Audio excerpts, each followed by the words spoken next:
नहीं है। इससे बीमारी का मतलब क्या हुआ? इससे ये हुआ भैया बीमारी पूरी प्रजाति को बोला है, सारी बीमारियों को इसके अंदर रख लिया है, किसी भी प्रकार की बीमारी अच्छी है ही नहीं इसका मतलब। तो इसका मतलब ये पूरी बीमारी को जातिवाचक में नहीं दिखाता एक प्रकार से। जातिवाचक क्या है? सही नहीं है।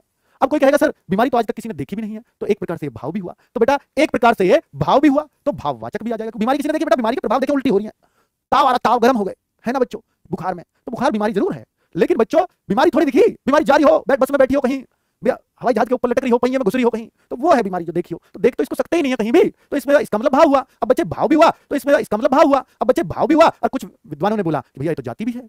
हाँ बिल्कुल, सबने माना कि जाति है। अब बीमारी का नाम दे दिया चेचक, बीमारी का नाम दे दिया हैजा, बीमारी का नाम दे दिया कैंसर, टीबी, तो वो व्यक्तिवाचक में आ जाती है बच्चों।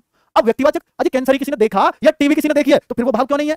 तो व्यक्तिवाचक भी भाव में रख दिया। अब बच्चों सारे जिन्होंने हिंदी के पार्ट किए वो फंस गए, क्योंकि और आगे विद्वान होते गए और आगे आगे और बहुत ज्यादा तर्कसंगत जवाब आते रहे। तर्क थे बच्चे, कुतर्क नहीं थे, बहुत तर्कसंगत बातें थी ये सारी। तो इसलिए संज्ञा को जो आधुनिक तरीके से बांटा गया है कि जिसमें किसी का कोई विवाद नहीं रहे, तो संज्ञा को फिर आधुनिक तरीके से कि भैया फिर तो संज्ञा के आप पार्टी मत करो, ऐसे तो सब में विवाद रहेंगे। संज्ञा के तो फिर तो आधुनिक तौर पर जैसे अंग्रेजी में करते हैं काउंटेबल और अनकाउंटेबल नाउन, ठीक है। तो काउंटेबल यानी उसको गणनीय, और अनकाउंटेबल क्या होगा?